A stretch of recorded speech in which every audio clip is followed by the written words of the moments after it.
Good evening. Really warm welcome to everyone present on the Zoom and on the YouTube. This is our 95th episode under Trends Literature series, and I am Neeta Aneja, and I'm the founder of Trends. You know, our conversation today is about yet another quite a wonderful book, Handled with Care by Shreya-Sen Handley. She's an author, she's a playwright, she's a columnist, she's also a Welsh National Opera librettist and the first South Asian woman to write international opera. And she also, in fact, teaches creative writing at various institutes, including University of Cambridge. And big welcome to you, Shreya. And it's such a privilege to host you today. Honor for Thank you. It's my pleasure. Thank you. To begin with, Shreya, if you could really talk about your book. I have read the book. I couldn't just put it down, but I'm sure all the viewers on the YouTube and Zoom will like to know a little bit about the book if they already don't know. That is, it's been making a lot of buzz. So Handled with Care is a travel memoir. I know it's been variously described as travelogue and memoir. What it is a kind of, I think, a nice fusion of the two. So it's journeys, but it's also life's journey. So and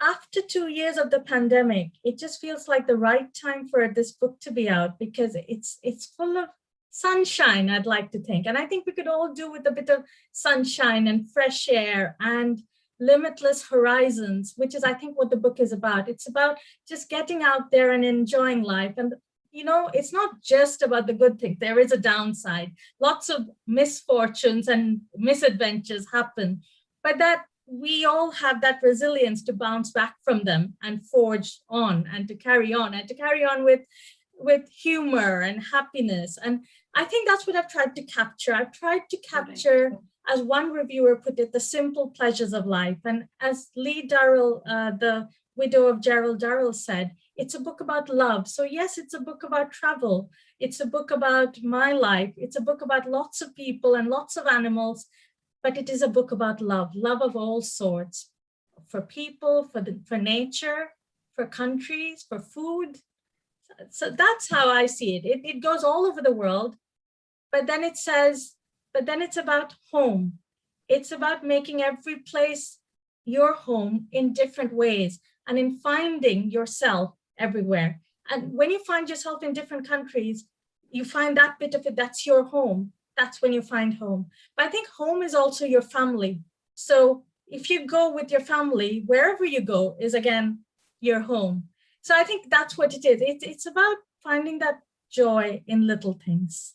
So very right. And, it must have been so enthralling for you when Ruskin Bond himself wrote in the forward that, and he wrote it so well, that Shreya's desire for new experiences and her attention to detail reminds one of Robert Louis Stevenson's travel writing, never a dull moment. And I totally agree with him. There was never a single dull moment in the book. And I must tell all the viewers definitely to pick up the book at the next possibility. And it's being published by HarperCollins. And definitely, as it is there in the book, it's definitely a fun-filled travel memoir celebrating, as Shreya said, the very simple joys of traveling and simple pleasures of life. So how does it feel, Shreya, to see it, all over? I mean, as a bestseller, it's been a bestseller already. So how does it feel personally to you? Oh, it feels wonderful. I mean, it's my third book. The others have also done well in various ways. This book is the one I wrote for my children and for other people's youngsters as well. The other books I've written are perhaps a little bit more grown up, deals with a little bit of the darker sides of life as well, but I wanted to gift children who've had a very hard time in the pandemic. So I wanted to gift children the gift of joy and the gift of love and the gift of sunshine. So in that sense, this book is a little bit different, and that it's climbing the bestseller chart is fantastic. It's wonderful to think that there are people out there reading it and enjoying it. That's all I want them to be able to do. I just want to give people a little bit of the joy that I get out of life. And so right. But what was the main inspiration behind the title of the book, Handle with Care? And while you are going to talk about it, please also let us know about the beautiful illustration on the book. And you are an illustrator, so have you designed it yourself? I'd like to know a little bit on it. So in terms of inspiration for the title, Handle with Care is, I think, it's kind of three things. On the one hand, it was inspired also by a song that George Harrison and Bob Dylan sang in the 90s, Handle with Care. They're, wonderful, wonderful musicians, and I love music. And I'm told that there's a lot of music in my writing. And in fact, I write music because I write for the opera. Handle with Care is also a reference to my name, my married name of Handley. So I'm a Sen Handley because I was a Sen and I'm now a Handley. Because a friend joked that, when I married Mr. Handley, that I should now be called Handley with Care. So it's come from that. And finally, Handle with Care is an instruction maybe to the reader, or a suggestion or advice to handle the world and all its beauty and wonder with care. Because of course, with climate change and everything, that's something on our minds as well. So it was all of that. That's where the inspiration came from. It also came from certain books that I loved growing up, like Gerald Durrell and James Herriot and Yes. Three Men in a Boat. And Bill Bryson, whom I still read and enjoy. So it was all of these wonderful memories that came together. And then, of course, though it's kind of in that same tradition, it is very much mine. It is very much from the perspective of a woman, and an Indian woman, and a mother, and a writer, and so on. The illustration, the front cover, yes, I think it's fantastic as well. It is not mine, but we did work with the illustrator, who's clearly really great. But we worked in terms of figuring out what was how best to represent the family, how best to capture the joy of the stories. And I think she has done a great job with that, because I think it really does capture that sunny, happy, kind of determined to grab life and love it kind of feeling to it. So yeah. Absolutely. Yeah, and all your family members are there, including the very lovable Luna. I can see yes, indeed. him on the cover. It's so beautiful. So yes, they are. And I think that she has done such a great job of capturing us perfectly. Yes.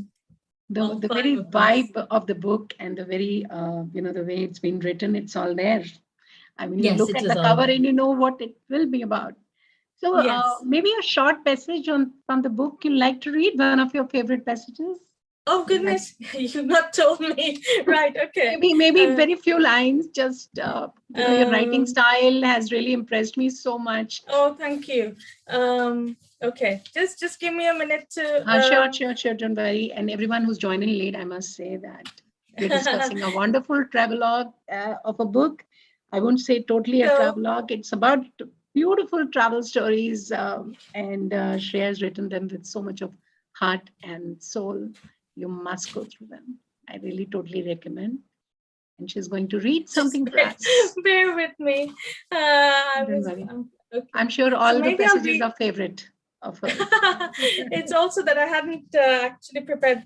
If sometimes people tell me, "Oh, are you going to read?" And so I have one ready. But let me just see. I'm sorry for the surprise. I just thought, well, it just came to my mind to read, to maybe ask you to read few lines from the book, maybe 3-4 lines and something like this. Yeah. Maybe I'll read to you about Chittor. Oh, yes. Yes. Okay. So, in one such shadowy room, this was at the Chittor Palace, the fortress, the old one, the ancient one. In one such shadowy room, there was an unexplained shimmer at the far end. The flashes of light and color were refractions not coming from any window. Easing up to it, my eyes dazzled, I realized it was a mirror, lonesome in a dark, slumbering room, yet containing a world of revelations within. I knew as soon as I saw it that it was the fateful mirror of Rani Padmini, a mirror that can turn your life upside down, I pondered, peering into it with both trepidation and excitement. A topsy-turvy life seemed not a bad thing to a disaffected 13-year-old, But what I saw instead was a less awkward incarnation of myself, undoubtedly because I wasn't wearing the horrible poncho I'd started the holiday with. Feeling for the poncho, I realized it wasn't just missing in the mirror. I must have left it outside as I stepped into the small, stifling room with its history-thick atmosphere pressing in. As the vision in the mirror faded, I spotted for the first time the monkey in the corner. It looked cute, but odd. And for a fleeting second, I thought that was because it was out of place, clearly, in my fairy tale mirror, till I realized its oddness came from the poncho it was wearing. Red and yellow went well with its long yellow teeth and laughing red face. Before I could react, however, the sartorially challenged and yet looking better in the poncho than I ever did, monkey scurried, followed by another handful I hadn't even spotted.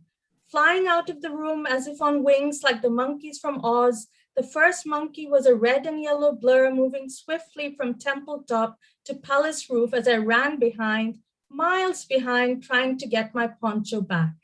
They were quick and far too clever, and it was beyond my reach in a trice. Left standing on the stone ground, I watched them disappear into the sunset, cold and, well, frankly relieved. Relieved of the poncho, finally. Fantastic. I mean, anybody will think maybe it's just a travel story that you are going to narrate, but it's all about you added so much of color to it, so much of vision. Thank you. You made it into such a perfect storytelling art, I must say. Thank you for writing this. You mentioned multiple stories, and that's the beauty of your book. I mean, you were keeping in mind the various attention span and everything. You've made small chapters on each and every. Yes. And among all the chapters that you've written, I remember Corfu is also a favorite. The way you've visualized Amsterdam, that's good. And also going solo. So, but which was your favorite chapter? And also that, do you think that these kind of travel books or stories and these wonderful storytelling on beautiful places really encourage tourism? Yeah, my favorite chapter. Now that's hard. It's like asking me which one of my children are my favorite. So, I think for a writer, every bit we put into, we invest in it all the same amount of love and effort and time. So it's hard for me to pick, but certainly Corfu, as you mentioned, is special because I remember that island as well. It was so enchanted that I can't forget it. The bits, even the more mundane bits about my home here in Sherwood Forest and my home in Calcutta, they too are very special. So yes, and then the stories of, striking out for the first time with children or striking out for the first time with children and dog, they're all very special to me in various ways. And in fact, my children have read it and they love the book and they have their favorite chapters as well, which I won't go into, but anyway. So yes, I think, and as for whether it encourages tourism, yes. I mean, I'm not just trying to encourage tourism. I think I'm trying to encourage, firstly, of course, responsible tourism in this day and age. Don't do extreme things, don't spend too much, but love everything you do. Love the world, love the places, and love differences. We're all different, cultures are different. And the only way this world will survive, it's at a precarious time in its life, is if we embraced all the differences and the beauty of the world. So I think, yes, I want to encourage all that. And the reason I've written it the way I have in short bursts, that's for two reasons. One is the attention span of readers. We all have hectic lives. I also wanted it to match the fact that it's a travel book that you can actually read on travel while on a journey. Yes, and you can read it in short bursts, and that I think fits in so well to the lives we lead these days. The other thing is, of course, like I said, besides being a writer, I write all sorts of things, as you mentioned. I teach, I draw. I also have children and a dog. So, like all mothers, I'm not alone. There's so much to juggle. And I think that's why I end up I love writing in short bursts and then moving on to something else. Not that I don't invest all of me into what I do, but it allows me to do such a range of things. So that's why there's such a range of adventures as well in my books. All my books in a way. Yes, and you can always go back to some chapter that you missed out because these are all very independent stories. Absolutely. I'm glad you mentioned that. Yes, you can. Yeah. You can And dip in and out. You can read it at one go, but you can also go back and forth. Yes, that is what was most interesting, because I was also reading it when I was quite busy, but Yes. I found that I could finish it in 2 days because I was going back and forth. I didn't have to Fantastic. go back to a reference point and think that, oh, I No. missed that. One of the very interesting chapters was also on Ween Valley that you've written, and you've also written about this very interesting K-book festival, and Yes. obviously about Luna's escapades. So perhaps you could talk about it, because you've been traveling with your dog and you've really been managing most of your travels with him. So most of us dog lovers and who have pets, I'm Yes. sure, would love to know your perspective on this. Well, traveling with children or traveling with dogs means that there's some things you can't do as much of, but equally they give you a new perspective on everything. So when we travel with the children, we end up in places we wouldn't think that we would go, like Disneyland, for example. Before we went to Disneyland, I was like, oh, I don't know if I want to go to Disneyland, but I loved it. Similarly, with Luna, she actually introduces us to so much that we wouldn't otherwise find. She's a big dog. She's a good girl, very friendly, but very curious. She'll go rushing off, pulling us along on her reins, on her leash, and suddenly we'll find ourselves in a spot we wouldn't have expected to go. It was not on our map, it was not on our plan. And we'll find ourselves in a little forest glade, and there are squirrels chirping and birds singing, and it's absolutely fabulous. But without Luna, we would never have found it.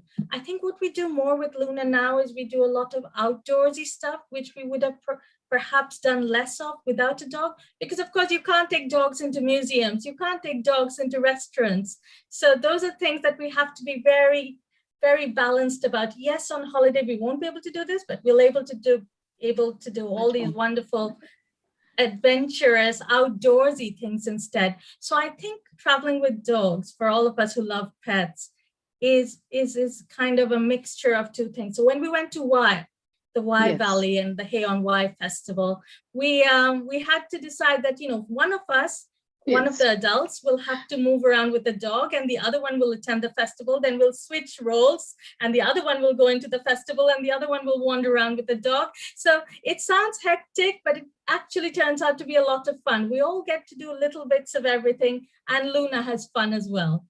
Yes, and that was very interesting, in fact. And I know you've just given one bit of it, but when you read the book, you find out, and it's such a pleasure. I also have a pet, and we keep on finding various venues where we can take him. We have to find all pet-friendly places in India. They are much less, not like London, where my daughter tells me that everyone seems to have a pet as a dog, and they're carrying them around. Yes, here in England. Yes, that's very true. It is. It can be much pet friendlier, as you put it here.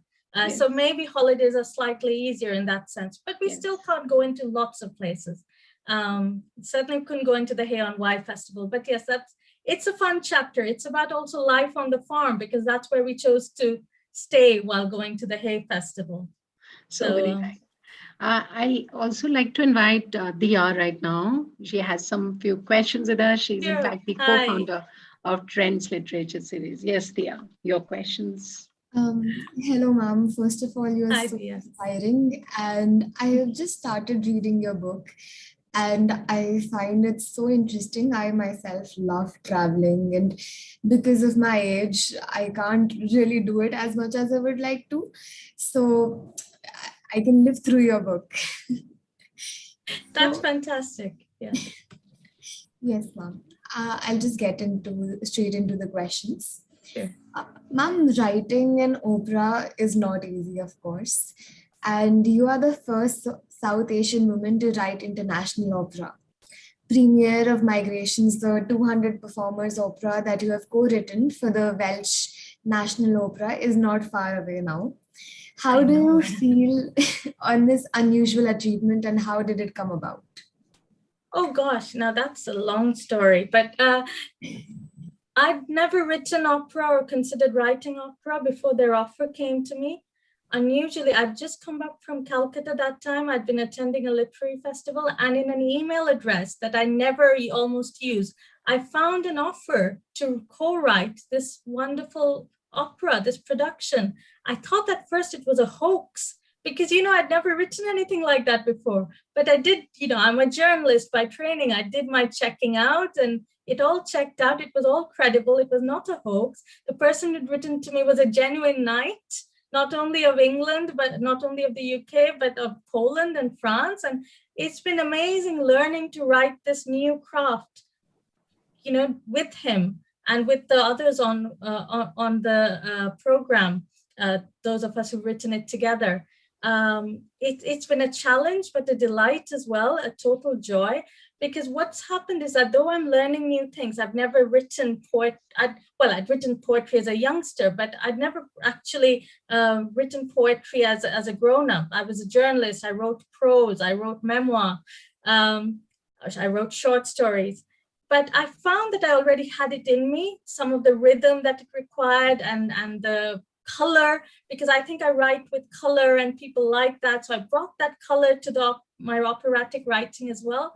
And yeah, it just all came together. And so the story is about two Indian doctors in Britain in 1968, when, things were still more conservative and people were unused to faces like ours, relatively. And yes, so it premieres soon. And it feels so timely because even though it's actually been postponed for 2 years because of the pandemic, that it's coming out now feels very timely because of everything we've been through. Health workers have become so important in this pandemic, haven't they? Medical workers. And that my story is about doctors and the way they embraced this country and this country embraced them, but that there were still some distinctions made in how they were treated. That's what my story is about. And Dia, I've forgotten the rest of your question, so you might have to repeat it to me again. Mom, I just asked that how do you feel on this unusual achievement and how did it come about? Okay, so it came about in that way, totally out of the blue.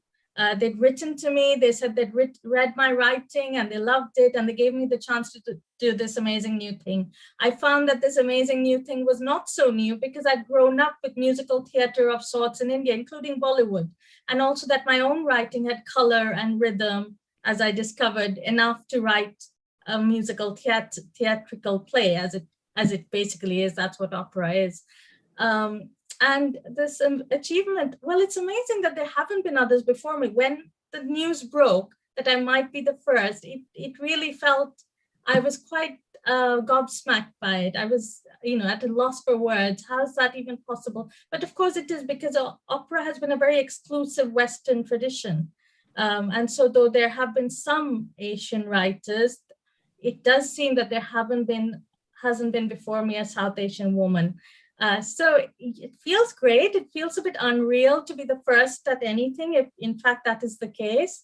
It does seem to be, from everything I've heard and read and people have told me. The press definitely got in on it and wrote about it. I'm just glad to open doors for other people. So the fact that I've written this has allowed perhaps other people to think of doing it that they would maybe not have considered. And also the fact that I've written this allows more people on stage as well, on the opera stage. So my cast is almost purely full of young people like yourself, of South Asian backgrounds. Now, I'm not saying that's never happened before, but certainly more and more of it is happening. And I'm a part of that movement, and that's fantastic. It is truly a great thing, and we can feel your talent through your writing, which actually brings me to my next question. So you wear many hats. You are a journalist, a playwright, a columnist, a creative writing teacher, and so much more. So which writing role do you cherish the most? Oh, goodness. Again, that's like asking me to choose a favorite child. I don't know. I mean, I still love writing my columns. That's where I began. I started in school writing for The Statesman, an old venerable Calcutta newspaper. So I still enjoy doing that. I still do that every month for a number of newspapers. But I've been on so many new adventures as well, like the opera. Last year, a play of mine premiered in London. That felt special because that was a first as well. I think I keep looking for new things to do. I love doing new things, and I fall back on old loves as well. But the world is an adventure. I mean, and the only way to really make the most of our time here is to do as many wonderful new things as we can. And I think that's just my philosophy, and that's what I try to do. That's beautiful, Mom. Thank You've you. been doing so well in everything. So big congratulations for everything and everything that is to come. Mom, you love India and love visiting the country as many times as possible. Your children and family is quite entrenched in Indian roots. How do you make sure that the attachment to your homeland continues forever? Gosh, I mean, for myself, it comes naturally, of course, because I spent a good deal of time there. Though the other day I was just totting it up and I realized I've now spent more time in other countries than in India. But nevertheless, India is in my blood. That's where my parents live. As for my children, I think I've been very lucky in the interest they have taken in it, because they've not been able to go back to India more than once a year. And in the last 2 years, not even that, as you know, because of all the problems the world has had. But, they love Indian food. They love going to the bookstores there because the books there are quite different. They love spending time with their Indian family and relatives. They love Indian clothes. It's just another adventure for them. I think where, like all parents, I make mistakes. I don't get it right. But I think where we've done well, me and my husband, is to sort of inculcate in the children a love for adventure and other things and being open-minded and wide-eyed. And so they are all that. Now I'm teaching them little bits of Bengali. It's hard because my husband is English. He's British. He's from here. And he's only learned 3 phrases from Bengali so far, despite being a very, very clever man. But the children are learning a little bit more. And though it's hard to teach just by myself, I think we will get there. So I think in learning the language and cooking the food all the time, including my husband, who's British, he cooks Indian food better than me. In sort of providing that environment, in occasionally showing them Bollywood films and so on and so forth, I think they will keep the Indian part of themselves alive forever, hopefully, and pass it on to their children. So yes, so that's, I can't imagine not having that part of me there and for them to enjoy as well. So it's amazing to stay connected to your roots. That is a big part of you. That is what feels like home, I guess. Yes. I have actually received a few questions as well. Great. I have 2 questions. The first question is from Rishika Batra. She is right now studying in Singapore and wants to ask, how has your writing changed over the years and any specifics you have taken care to evolve it? Right. Oh, that's an interesting one. Obviously, writing does evolve constantly, but there are also things that you hang on to that you've always had. So I think, for example, the color that I infuse in my books and my writing, I think the color has always been a constant. Another review, a review in the Hindu's Frontline magazine mentioned that I have a highly refined sense of the absurd. And I think that's definitely there. I love everything that's funny and comic and entertaining about life. So I think that's always been there. How has it evolved? Gosh, that's a hard one. I think it's easier for other people to answer. But I think mostly it has evolved in the fact that I can be, I guess, quite fearless in terms of stepping over the boundaries that are put before us and trying something new. I think that's grown and grown and grown over time. Rishika, what was the last bit of the question? Dia, if you can remind me. Just the evolving part, that any specifics you have taken care to evolve it. No, I've just been quite open-minded and I've kept on trying new things. Right now, I'm writing my first novel. So although I've been writing for 30 years, I've never had the time to write a novel. I'm now writing and learning to write a novel. I think what's important is to keep your mind and heart open and keep learning. That's great. You're discovering more and more things about Absolutely. everything and even yourself. Absolutely true. Whatever stage of life you're in. Yes, I think that's very important. Yes. The second question is from Rohan. He is studying in Georgia Tech, USA. Any writer is there any writer who has influenced your writing? And what book recommendations would you like to give? Oh, goodness. After a lifetime of reading, I'm in my late 40s now. It's, it's hard to pin down certain books, but you know, the ones that shaped us growing up are so important. I mean, I keep reading new books as well that I love, Ian McEwan, Hilary Mantel, and so on. But the ones I grew up with, like I mentioned earlier, the Gerald Durrells, the Agatha Christie's, you know, them P.G. Wodehouse, the things that brought us joy. Harper Lee of To Kill a Mockingbird, J.D. Salinger of Catcher in the Rye. My favorite. I don't think those, yeah, fabulous. Yes, they never leave you, do they? So they never leave you.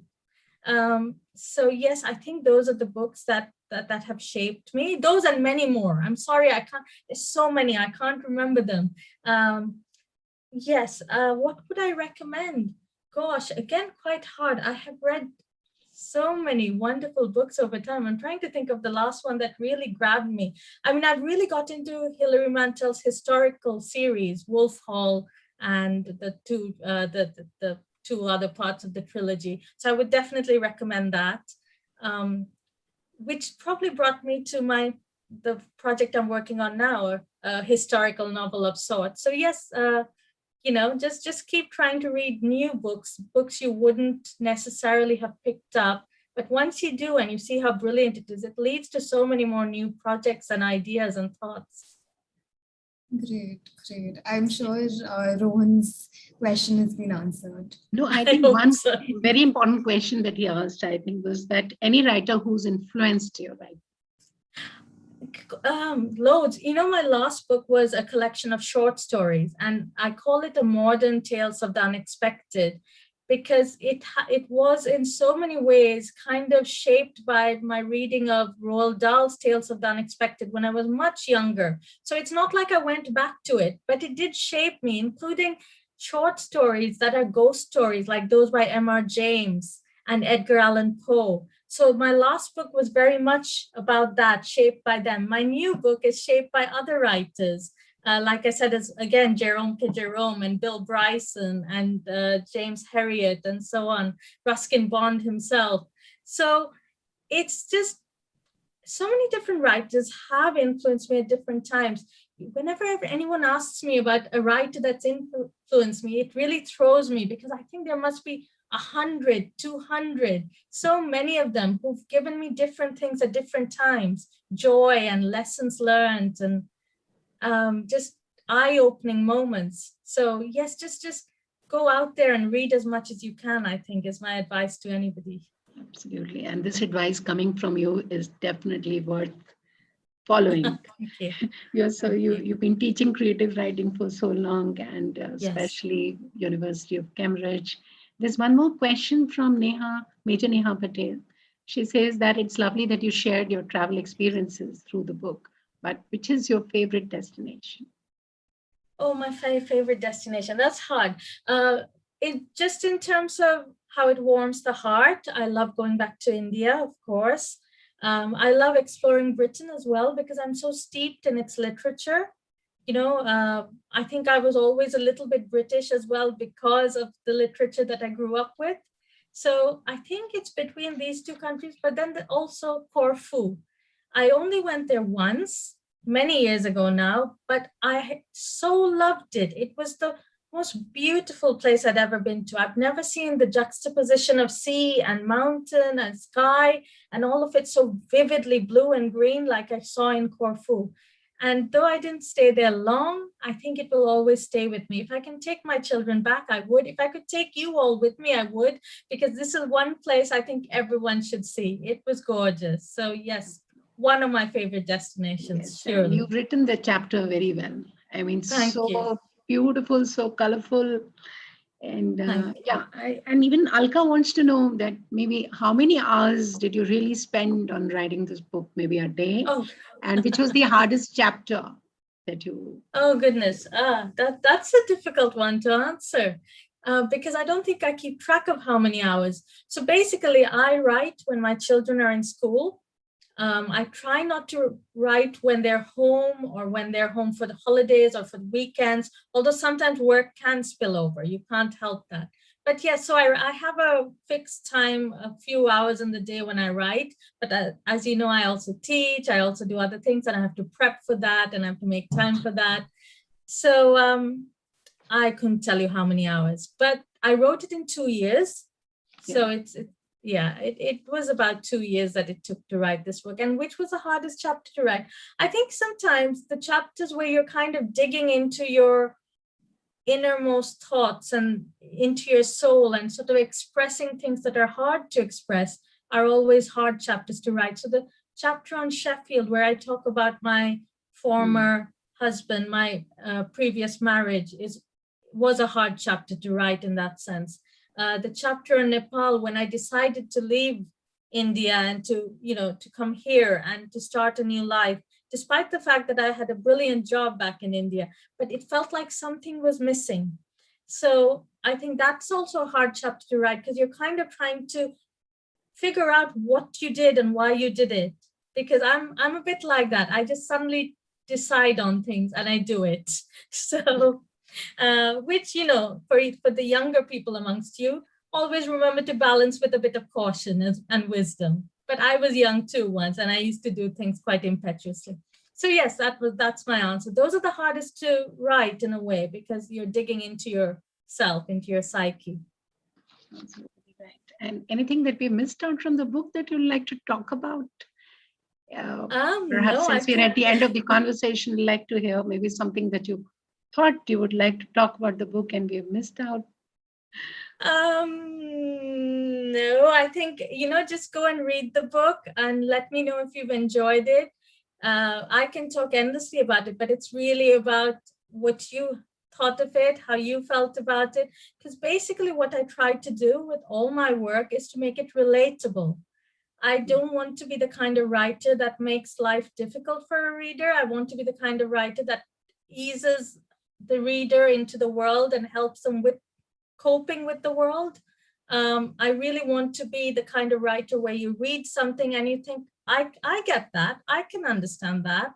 But at the same time, not to make it mundane, to not only say to the reader, hey, I'm with you, I'm just like you, I'm one of you, but also to say to them, look, I am just like you, but look what it's possible to do. Look what it's possible to, enjoy, and how it's possible to live, and how despite many hurdles, you can actually get to a place, I hope, fingers crossed, I've got to, where life seems pretty good. So I think that's the message I want to give to my readers, and hopefully my books do the same.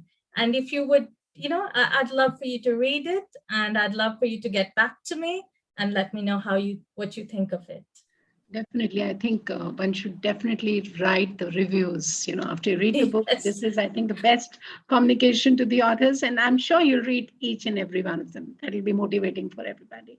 So congratulations for writing such a travelogue, such a beautiful story within stories, and it was awesome to go through it, and it definitely broadened my reading, and it took me back to the time when I myself used to write a lot of travel stories in newspapers. So, and you should, yeah. And Handle of Care, I must say that it's available on Amazon, various sites, bookstores near you. So go and have the opportunity to read this book. And I would also like to thank HarperCollins, Sadrika, Jasia for making this beautiful session come together. And thank you once again, Shreya. Cannot thank you enough for gracing our platform. Thank you. Thank you all. Thank you for having me. It was fun. Thank you. Thank you. Thank you.